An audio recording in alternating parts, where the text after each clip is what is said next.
Shrimad Bhagavad Gita, Chapter 3, Karma Yoga. Arjuna said, O Janardana, O Keshava, why do you want to engage me in this ghastly warfare if you think that intelligence is better than fruitive work? My intelligence is bewildered by your equivocal instructions. Therefore, please tell me decisively which will be most beneficial for me. The Supreme Personality of Godhead said, O sinless Arjuna, I have already explained that there are two classes of men who try to realize the self. Some are inclined to understand it by empirical philosophical speculation, and others by devotional service. Not by merely abstaining from work can one achieve freedom from reaction, nor by renunciation alone can one attain perfection. Everyone is forced to act helplessly according to the qualities he has acquired from the modes of material nature. Therefore, no one can refrain from doing something, not even for a moment. One who restrains the senses of action, but whose mind dwells on sense objects, certainly deludes himself and is called a pretender.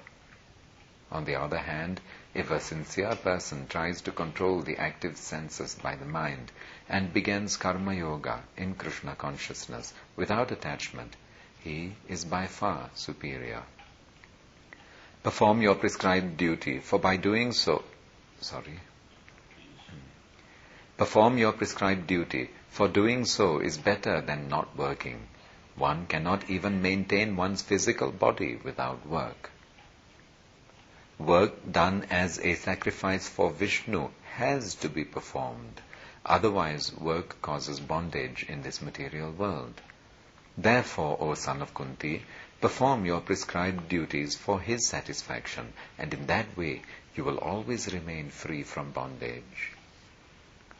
In the beginning of creation, the Lord of all creatures sent forth generations of men and devas, along with sacrifices for Vishnu, and blessed them by saying, Be thou happy by this yajna sacrifice, because its performance will bestow upon you everything desirable for living happily and achieving liberation.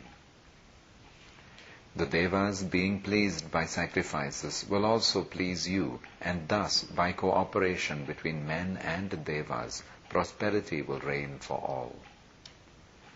In charge of the various necessities of life, the devas, being satisfied by the performance of yajna, sacrifice, will supply all necessities to you. But he who enjoys such gifts without offering them to the devas in return is certainly a thief. The devotees of the Lord are released from all kinds of sins because they eat food which is offered first for sacrifice. Others who prepare food for personal sense enjoyment verily eat only sin. All living bodies subsist on food grains which are produced from rains. Rains are produced by performance of yajna, sacrifice, and yajna is born of prescribed duties. Regulated activities are prescribed in the Vedas, and the Vedas are directly manifested from the Supreme Personality of Godhead. Consequently, the all-pervading transcendence is eternally situated in acts of sacrifice.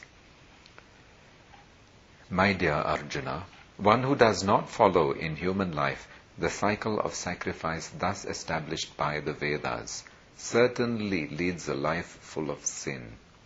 Living only for the satisfaction of the senses, such a person lives in vain. But for one who takes pleasure in the self, whose human life is one of self-realization, and who is satisfied in the self only, fully satiated, for him there is no duty.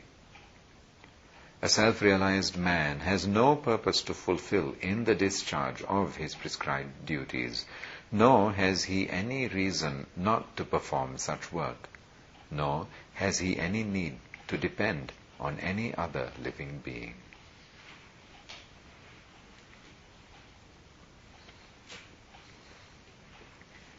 Therefore, Without being attached to the fruits of activities, one should act as a matter of duty, for by working without attachment, one attains the supreme.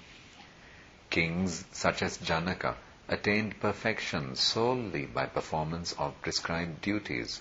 Therefore, just for the sake of educating the people in general, you should perform your work.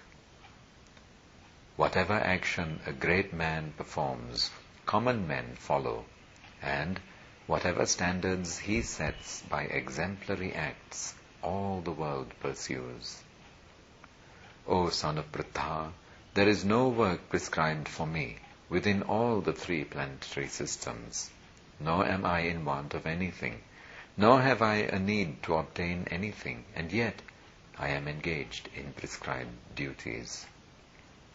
For if I ever failed to engage in carefully performing prescribed duties, O Partha, certainly all men would follow my path. If I did not perform prescribed duties, all these worlds would be put to ruination. I would be the cause of creating unwanted population, and I would thereby destroy the peace of all living beings. As the ignorant perform their duties with attachment to results, the learned may similarly act, but without attachment, for the sake of leading people on the right path. So as not to disrupt the minds of ignorant men attached to fruitive results of prescribed duties, a learned person should not induce them to stop work.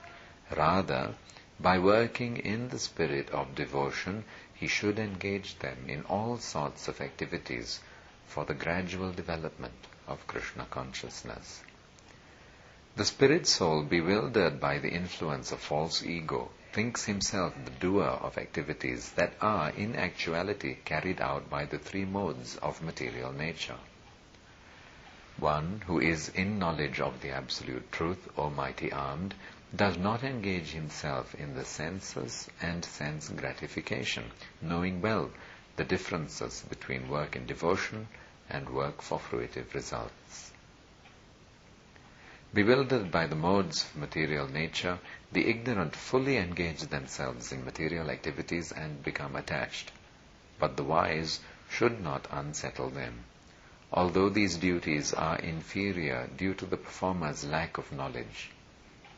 Therefore, O Arjuna, surrendering all your works unto me, with full knowledge of me, without desires for profit, with no claims to proprietorship, and free from lethargy, fight. Those persons who execute their duties according to my injunctions and who follow this teaching faithfully without envy become free from the bondage of fruitive actions. But those who out of envy disregard these teachings and do not follow them are to be considered bereft of all knowledge, befooled and ruined in their endeavors for perfection. Even a man of knowledge acts according to his own nature, for everyone follows the nature he has acquired from the three modes. What can repression accomplish? There are principles to regulate attachment and aversion pertaining to the senses and their objects. One should not come under the control of such attachment and aversion, because they are stumbling blocks on the path of self-realization. It is far better to discharge one's prescribed duties, even though faultily, than another's duties perfectly. Destruction in the cause of performing one's own duty is better than engaging in another's duties, for to follow another's path is dangerous. Arjuna said, O descendant of Vrishni, by what is one impelled to sinful acts, even unwillingly as if engaged by force? The Supreme Personality of Godhead said, It is lust only, Arjuna, which is born of contact with the material mode of passion and later transformed into wrath, and which is the all-devouring sinful enemy of this world. As fire is covered by smoke, as a mirror is covered by dust, or as the embryo is covered by the womb, the living entity is similarly covered by different degrees of this lust. Thus the wise living entity's pure consciousness becomes covered by his eternal enemy in the form of lust, which is never satisfied and which burns like fire. The senses, the mind, and the intelligence are the sitting places of this lust. Through them, lust covers the real knowledge of the living entity and bewilders him. Therefore, O Arjuna, best of the Bharatas, in the very beginning curb this great symbol of sin, lust, by regulating the senses, and slay this destroyer of knowledge and self-realization. The working senses are superior to dull matter. Mind is higher than the senses. Intelligence is still higher than the mind, and he, the soul, is even higher than the intelligence.